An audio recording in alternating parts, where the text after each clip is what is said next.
जो मैंने देखा, जहाँ मैं जो सुन चुकी हूँ, जो मेरे पास अभी दे रहे हैं मेरे को जितनी भी फैसिलिटीज, उससे मेरे को नहीं लगता तेजपाल वापस आएंगे। नहीं, इंडियन गवर्नमेंट ने कोई हेल्प नहीं की मेरी अभी तक। वो मेरे बच्चों के लिए अलग अलग दोनों को पेंशन मिल रही है और घर का खर्चा जो भी है वो दे रहे हैं। अभी रिसेंटली अमेरिका द्वारा जो सैकड़ों भारतीयों को डिपोर्ट करके भारत वापस भेजा गया है और अभी उनके पारिवारिक सदस्यों में चिंता का कारण बना हुआ है, तो दूसरी तरफ रूस यूक्रेन युद्ध को लेकर भी स्थिति तनावपूर्ण बनी हुई है। हालांकि वहां पर कई लोग अभी भी भारतीय नागरिक फंसे हुए हैं और इनको खासकर जो फर्जी ट्रैवल एजेंट थे उनके साथ मिलकर जो उनके वहां के डोंकर हैं उनके द्वारा फंसाया जाता है और फिर वहां की आर्मी में भर्ती करवा दिया जाता है। लेकिन कुछ लोग ऐसे भी हैं जो अपनी मर्जी से रूसी आर्मी में भर्ती होते हैं। ऐसे ही आपको हम दिखाने जा रहे हैं जो अमृतसर से परमिंदर कौर, जिनके हस्बैंड वहां पर गए थे, खुद जो जाकर भर्ती हुए थे, उनसे बातचीत करेंगे। और जगदीप कुमार है जिनके भाई वहां पर फंसे, उनको ट्रैवल एजेंट द्वारा फंसाया गया था। फिलहाल पहले परमिंदर जी से बात करेंगे। परमिंदर जी, आपके हस्बैंड कब गए थे, क्या नाम है उनका और कैसे वो रूसी आर्मी में भर्ती हुए? हाँ जी, उनका नाम तेजपाल सिंह है और वो 12 जनवरी 2024 को गए थे रशिया। 16 जनवरी 2024 को उन्होंने रशियन आर्मी ज्वाइन की थी। हमारी जो लास्ट बात है उनके साथ 3 मार्च को हुई थी शाम को। उसके बाद हमारी बात नहीं हुई उनके साथ। उन्होंने खुद ही ये डिसीजन लिया था क्योंकि उनके 2 फ्रेंड थे वहाँ पे जो उनसे लगातार बातचीत करते रहते थे, फेसबुक पे मैसेज करते थे उनको कि आप आ जाओ यहाँ पे। उनके कहने पे ही तेजपाल वहाँ पे रशिया गए और रशियन आर्मी ज्वाइन की थी। तो उनके जो फ्रेंड थे जिन्होंने बुलाया था, क्या वो भी रशियन आर्मी में ही हैं? वो भी क्या वहीं पर काम कर रहे हैं उनके साथ?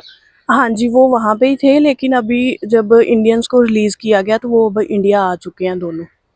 अच्छा, तो उनसे बातचीत हुई है कि आपके जो हस्बैंड नहीं आ पाए वो दोनों आ गए यहाँ पर?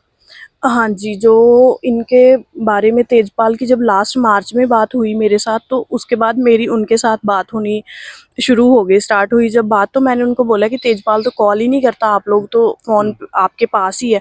तो उन्होंने बोला कि कोई बात नहीं, हम कोशिश करते हैं कि तेजपाल को हम ढूंढ सकें।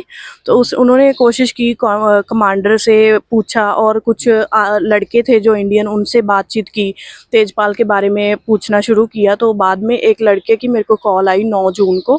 उसने ये चीज़ क्लियर की कि तेजपाल की डेथ हो गई है, उनको किसी स्पेशल ऑपरेशन पे भेजा गया था, तो वहाँ पे कोई मिसाइल अटैक हुआ था उनके ऊपर, इसलिए वो अभी इस दुनिया में नहीं है। लेकिन जो रशियन आर्मी है, मैं रशिया जाके आई हूँ 2.5 महीने वहाँ पे लगातार। मैं जहाँ पे तेजपाल ने ज्वाइन किया था वहाँ भी गई हूँ। उनकी तरफ से जो मेरे को स्टेटमेंट दी गई है कि उनकी तरफ से बोला गया कि तेजपाल मिसिंग में है अभी। हाँ जी। तो ये डेथ किसने कंफर्म की है? डेथ इंडियन एम्बेसी मॉस्को ने क्लियर किया है, एक लेटर मेरे को इशू किया है। क्या वो लेटर है अभी आपके पास? जी हाँ जी।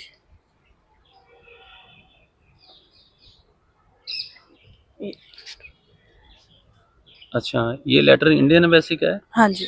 तो इन्होंने क्या कहा है, डेथ हो गई है? हाँ जी, डेथ तो हो गई है। रशियन गवर्नमेंट क्या कह रही है? रशियन गवर्नमेंट मिसिंग बोल रही है और बोल रहे हैं कि इन्वेस्टिगेशन की जा रही है, अगर कुछ पता चलेगा तो हम आपको ज़रूर बता देंगे। तो कैसे देखते हैं कि क्योंकि जैसे जगदीप के पास आज आप मिलने आए हो जलंधर, अमृतसर से खासकर, तो ये भी कह रहे हैं कि ये रशिया जाएंगे, तो इनकी हेल्प आप कैसे करोगे? मैं इनकी हेल्प कि मेरे को पता है, मैं सभी जगह पे गई हूँ और कहाँ-कहाँ पे बातचीत करनी है, जहाँ फिर जो मेरी हेल्प कर रहे हैं, जो फैमिली में मैं रुकी थी 2.5 महीने, वो इंडियन ही हैं। तो उन्होंने, उनसे भी मैंने बात की कि यहाँ पे काफ़ी केसेस हैं जो सभी लोग परेशान हैं मेरी तरह ही, तो हमें हेल्प की ज़रूरत है। तो वो बोल रहे थे कि कोई बात नहीं, आप अगर आ रहे हो, कोई ग्रुप आएगा तो हम ज़रूर हेल्प करेंगे। तो मैं इनके साथ ही जाऊँगी, मैं वहाँ पे ही रुकूँगी उनके घर पे ही, तो मैं ज़रूर इनके साथ सभी ऑफिसेज़ में जाऊँगी। तो आपने मतलब भारत सरकार या पंजाब सरकार के साथ टाई अप किया था, उनसे कहा था, कोई मदद मांगी थी कि आपके हस्बैंड मिल नहीं रहे हैं? और जो लोग जाकर वापस आ गए, तो वो कैसे वापस आ गए? वो वहाँ पर लेके गए थे जहाँ पे युद्ध हो रहा है? हाँ जी, इन सबको लेके गए थे, लेकिन कुछ जो 1 जनवरी में वीडियो वायरल हुई थी लड़कों की, उनको ऐसा था कि उनको प्रॉपर वॉर ज़ोन में नहीं लेके जाते थे, जो उन्होंने बताई अपना। तो उनका तो फेस मतलब सभी के सामने आ चुका था रशिया, और लेकिन जैसे मनदीप, तेजपाल, कुछ और लोग जिन्होंने इस चीज़ के लिए, उनको अवेयर नहीं था कि हम ये चीज़ हमारे साथ हो सकती है, जहाँ हम फंस सकते हैं, कोई ऐसी जगह पे भी हमारी कोई इन्फॉर्मेशन ही नहीं बाहर आएगी। ये चीज़ गलत हो गई, क्योंकि तेजपाल इस चीज़ के लिए उसको थोड़ी सी भी जानकारी नहीं थी कि मैं एक वीडियो या कुछ ऐसी चीज़ वायरल कर दूं कि जिससे मेरे को कोई हेल्प हो पाए। आपके पति खुद ही गए थे रूसी आर्मी में भर्ती हाँ जी, होने? गए तो खुद ही थे, लेकिन लास्ट में जब उनका लास्ट मेरे साथ बातचीत हुई 2-3 बार, तो उन्होंने यही बात बोली कि यहाँ पे कंडीशन काफ़ी ख़राब है, पॉसिबल नहीं है कि बंदा जिंदा वापस आ पाएगा। आप तो रशिया जाके आए, कोई उम्मीद है तेजपाल की कि वापस आ पाएगा? तेजपाल नहीं, मैं जो मैंने देखा, जहाँ मैं जो सुन चुकी हूँ, जो मेरे पास अभी दे रहे हैं मेरे को जितनी भी फैसिलिटीज़, उससे मेरे को नहीं लगता तेजपाल वापस आएंगे। तो सरकार द्वारा कोई आपकी की गई हेल्प वगैरह की गई है कोई? नहीं, इंडियन गवर्नमेंट ने कोई हेल्प नहीं की मेरी अभी तक। और मैं ये तेजपाल की फ़ाइल भी दे के आई थी यहाँ पे न्यू दिल्ली में, रशियन जो एम्बेसी है उनको सारा इन्फॉर्मेशन, जो मैंने प्रोसेस स्टार्ट किया था मैंने यहाँ से ही स्टार्ट किया, लेकिन उन्होंने कोई मेरे को मतलब जवाब नहीं दिया था, कोई आंसर ना देने की वजह से फिर मैंने डिसीज़न लिया कि मैं वहाँ ही जाऊँगी। तो कई लोगों के डीएनए सैंपल भी अभी मांगे गए हैं, हालांकि जगदीप कुमार के घर वालों का भी डीएनए और कई 12-13 फैमिली उनका भी मांगा गया है। तो क्या लग रहा है, क्या स्थिति क्या है वहाँ पे?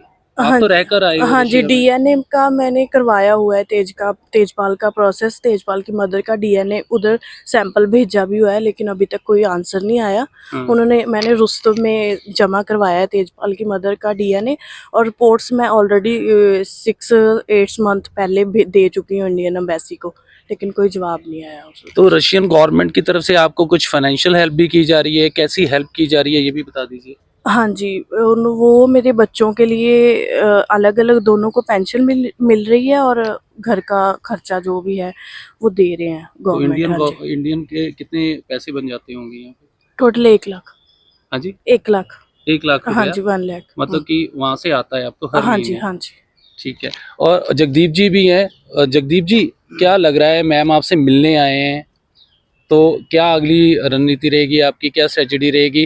डीएनए सैंपल भी हो गए, वीज़ा आपने अप्लाई किया हुआ है, तो कब तक रशिया जाने का इरादा लग रहा है? लास्ट मंथ तक, इसी मंथ में लास्ट में हम जाने का सोच रहे हैं। और इनको स्पेशली आज मैं मिलने बुलवाया था यहाँ पे, तो यही मेन कारण जा था कि हम थोड़ी सी हेल्प चाहिए हमको, क्योंकि वहाँ पे हमको कुछ पता नहीं है। तो ये पहले वहाँ पे जाके आ चुके हैं, तो इसलिए इनसे कांटेक्ट किया हमने वगैरह। तो पहला जो कांटेक्ट करने का इनसे मेरा जो खुद का अपना था, क्योंकि मेरे भाई का 3 मार्च को कॉल आया था। मुझे पता चला था कि इनको भी जो है 3 मार्च को ही कॉल आया था तेजपाल जी का। तो मुझे ऐसा लगा था कि शायद मनदीप तेजपाल के साथ हो सकता है, तो मैंने इस हिसाब से पहली बार इनसे मैम से कैसे मुलाकात हुई आपकी? मुझे पता चला था, हम सोच रहे थे पहले रशिया जाने के लिए, तो मुझे पता एक है मेरा जिनके फंसे हुए हैं, एजाज भाई हैं कश्मीर से, उनका भी भाई है, छोटा भाई है ज़हूर, जो फंसा हुआ है वहाँ पे। उनके ज़रिए पता चला था कि ये वहाँ पे अभी गए हुए हैं, जब ये आ जाएंगे इनसे मिलेंगे तो उसके बाद आगे जाने का प्लान करेंगे। तो अभी उनसे जो बात हुई है, जहाँ जो इन्होंने बताया, उसी हिसाब से हम आगे का जो काम है वहाँ पे जाके करेंगे। तो डीएनए सैंपल भी मांगे गए थे, डीएनए रिपोर्ट क्या आ गई है, क्या भेज दी गई है वहाँ पर? और क्या लग रहा है कि डीएनए रिपोर्ट क्यों मांगी गई है? डीएनए रिपोर्ट मेरे हिसाब से तो कुछ बॉडीज इनको मिली हैं रशियन गवर्नमेंट्स को, जो इन्होंने ये थोपना शायद ये चाहते हैं कि इनका डीएनए मांग लो, क्योंकि हमने प्रेशर जो है इंडियन गवर्नमेंट पे लगातार बनाकर रखा हुआ है। तो हम उनसे बार बार अपील करते हैं कि हमारे जो बच्चे हैं उनको जल्द से जल्द वापस लाया जाए। तो मुझे नहीं लगता कि ये, क्योंकि 1 साल हो चुका है, तो हमारी उम्मीदें हैं भी और नहीं भी इंडियन गवर्नमेंट से। और स्टेट गवर्नमेंट से तो इतनी लापरवाह है हमारी स्टेट गवर्नमेंट। भगवंत सीएम साहब, मैं उनसे कई बार हाथ जोड़ के निवेदन कर चुका हूँ कि मेरी कुछ ना कुछ तो हेल्प की जाए, कुछ तो मैं उनको 2 बार खुद फाइल भी पकड़ा चुका हूँ। चुनाव के दौरान वो हमारे गुराया में आए थे, 2 बार मैं उनको फाइल पकड़ा चुका हूँ, मगर उनकी तरफ से भी, और ना ही यहाँ का जो पुलिस प्रशासन है, जो एजेंट जिन्होंने मनदीप को वहाँ पे फंसवाया था, मैं उनके खिलाफ भी लड़ रहा हूँ। मैं 2-2 केस फेस कर रहा हूँ, अपने माँ बाप को फेस कर रहा हूँ। मेरे को क्या फील होता है अंदर से कि मेरा भाई वहाँ पे फंसा हुआ है, वो आएगा या नहीं आएगा, मैं अपने माँ बाप को कैसे बताऊँ? मेरे को कुछ नहीं समझ में आता। तो मैं बार बार गवर्नमेंट से अपील करता रहता हूँ कि मेरी जितनी हो सके हेल्प की जाए, मगर अभी तक ना स्टेट गवर्नमेंट की तरफ से और ना ही अपनी सेंट्रल गवर्नमेंट से कुछ नहीं है, उम्मीद नहीं है उनसे कुछ भी। तो कैसे जाओगे वहां पर? आपने तो क्योंकि बताया था कि आपने पूरा घर बार जो आपका गिरवी रखा हुआ है, लाखों रुपए आप एजेंट को दे चुके हो, तो फिर कैसे जाओगे, कैसे मैनेज करोगे? किसी द्वारा कोई हेल्प की गई है, कोई पॉलिटिशियन या कोई सरकार की तरफ? मैं कुछ पॉलिटिशियन से मिला था, कुछ दोस्तों की मदद से, तो मैं उनके पास गया था। मैं पीछे थोड़े दिन पहले प्रगट सिंह, हमारे जो साथ का शायद एमएलए हैं कांग्रेस के, मैं उनसे मिला था। उन्होंने मिलते सारी मेरा सारा जो मेरी तकलीफ थी उन्होंने सुना, मेरे को बिठा के साइड पे सारी बात सुनी।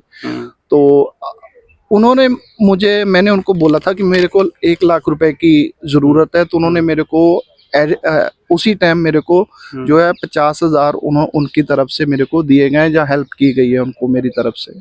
अच्छा। उनकी तरफ से मेरे को 50,000 की हेल्प की गई है। तो अभी मैं कुछ और पॉलिटिशियन से मिला था थोड़ा 2 दिन पहले, तो उन्होंने भी मुझे कुछ हेल्प नीड करने की दी है, मतलब आश्वासन दिया है बिल्कुल आपने। बिल्कुल। परमिंदर जी, आपसे पूछना चाहेंगे कि हमें ये भी पता चला, जानकारी मिली है कि आप जो है अब रशिया जाने की सोच रहे हो, और रशिया ही आप जो वहाँ पे रहने की सोच रहे हो, शिफ्ट होने की सोच रहे हो। हाँ जी, क्योंकि यहाँ पे मेरे पास कोई इनकम का सोर्स नहीं है। मैं मतलब हाउसवाइफ थी, और मेरे जो फैमिली है, इन लॉ फैमिली, उनकी करियाने की शॉप है, ये तेजपाल के फादर की, और कोई फैमिली में इनकम का सोर्स नहीं है। तेजपाल के ब्रदर थे, उनकी भी पहले डेथ हो गई थी 2019 में। तो मेरे 2 बच्चे हैं, बाकी फैमिली है। तो फिर इसके लिए मेरे को, मैं जो भी जॉब करूँगी, शायद मे भी उधर चांसेस हैं कि मैं जॉब कंटिन्यू कर सकती हूँ वहाँ पे। क्योंकि विदेश में जाके काम करना, फिर आपने कहा बच्चे भी हैं आपके, संभालना बहुत मुश्किल हो जाएगा। तो ऐसे में रशियन गवर्नमेंट तो चलो आपकी अभी जो हर महीने हेल्प कर रही है, तो उसमें कैसे देखते हो कि वहाँ पे जाके और कितना आपको मुश्किल होगा ये सफ़र करना? मुश्किल वहाँ पे सिर्फ प्रॉब्लम, मेन एक ही प्रॉब्लम है कि लैंग्वेज प्रॉब्लम मेन जो है ना, कि रशियन आती है तो सब कुछ इजी है, बहुत बेस्ट है। बाकी अगर थोड़ा तो स्ट्रगल करना ही पड़ता है अगर किसी भी कंट्री में हम मूव करते हैं, क्योंकि इंडिया में मेरे को मेरा फ्यूचर नहीं दिख रहा, ना मेरे बच्चों का कोई फ्यूचर है यहाँ पे। भारत सरकार या पंजाब गवर्नमेंट तो ये कह रही है कि जो लोग मुसीबत में आए हैं यहाँ पर, ये जो या लोगों को मुसीबत है, उनके लिए हम कोई ना कोई रोजगार के जो साधन है वो उपलब्ध करवाएंगे और अच्छी खासी कमाई भी कर पाएंगे। नहीं, मेरे को बोला तो बहुत लोगों ने, बहुत कुछ बोला गया, पहले भी बोला गया, लेकिन 1 ईयर कंप्लीट होने वाला है, लेकिन अभी तक मेरे तक तो किसी ने अप्रोच ही नहीं की, ना मेरे को किसी ने इस चीज़ के लिए बोला कि हाँ आपको हम कोई अपॉर्चुनिटी दे रहे हैं। तो फिर मेरे पास तो एक ही जो रशिया मेरे को ऑफर कर रहा है, मेरे को तो सब कुछ एक्सेप्ट करना ही पड़ेगा, क्योंकि मेरे बच्चों की एजुकेशन उधर फ्री है, हायर एजुकेशन फ्री है। तो फिर उधर से जो भी मेरे को फाइनेंशियली जो हेल्प मिल रही है, लगी हुई है मैम। वॉर लगी हुई है, लेकिन वॉर कंटिन्यू थोड़ी चलेगी, वॉर खत्म हो जाएगी।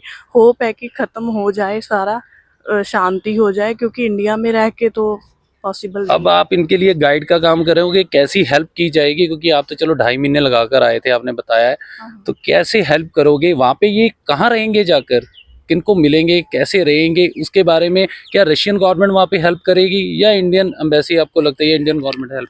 इंडियन गवर्नमेंट, क्योंकि जगदीश भाजी काफ़ी कर रहे हैं स्ट्रगल, इन्होंने काफ़ी लंबे समय से इनका चल रहा है जो भी संघर्ष, तो हो सकता है इंडियन गवर्नमेंट इनकी हेल्प कर दे कि उनको थोड़ी बहुत शर्म आ जाए। लेकिन मेरी तो इंडियन एम्बेसी मॉस्को ने कुछ हेल्प नहीं की थी, इनकी हो जाए तो मैं सोचूंगी कि ठीक है, कोई नहीं, सभी की होगी, क्योंकि केसेस काफ़ी हैं। कुछ लोग तो ये रहेंगे कहाँ पर वहाँ पे रहेंगे, वहाँ पे रहने का तो ऐसे है कि जहाँ तो हम अपना कर सकते हैं, जहाँ फिर ये आर्मी हॉस्टल में जा सकते हैं, जहाँ फिर इंडियन एम्बेसी है जो वो कुछ इनको प्रोवाइड करवा दे कोई हॉस्टल वगैरह, तो बेस्ट रहेगा इनके लिए। हाँ जी, बिल्कुल। सो ये थे परमिंदर कौर, जिनके हस्बैंड तेजपाल जो वहां पर गए थे, खुद ही आर्मी में भर्ती हुए थे, लेकिन अभी तक उनका कोई अता पता नहीं। दूसरी तरफ जो फर्जी ट्रैवल एजेंट, उनके द्वारा कई लोग वहां पर फंसाए गए थे, उनमें से मनदीप कुमार जो जगदीश कुमार के भाई है जलंधर से, वो वहां पे फंसे हुए हैं। और परमिंदर कौर ने ये बताया कि अब वो कभी भी जो रशिया शिफ्ट हो सकते हैं, क्योंकि भारत सरकार या यहाँ की लोकल सरकारों से उन्हें कोई खासी उम्मीद नहीं है, उन्हें सर्वाइव करना मुश्किल होगा। उनके कह रहे कि बच्चों की वहाँ पे एजुकेशन फ्री होगी और वहाँ पे भी जॉब भी करेंगी। फिलहाल आप जुड़े रहिए TV9 भारतवर्ष के साथ।